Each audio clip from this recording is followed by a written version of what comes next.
rail fans, and welcome back to the Rusty Boxcar channel. Today we've got G412-06 for you. This was a empty grain train making its way from Montgomery, Alabama up to Evansville, Indiana. Going to be led up by two CSX locomotives, 917 and 961. Some interesting graffiti on some of the cars. This one clocked in at really short, 4,960 feet. It's got 85 cars on it. Hope you guys enjoy the video, and we'll be back soon with a new one for you.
Thanks for watching this video. I hope you all enjoyed it out there. If you did, please drop down below and click that thumbs up button to give us a like.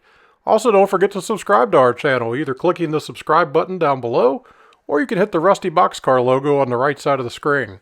Drop us a comment also. We enjoy those, and we'll try to answer them as fast as we can.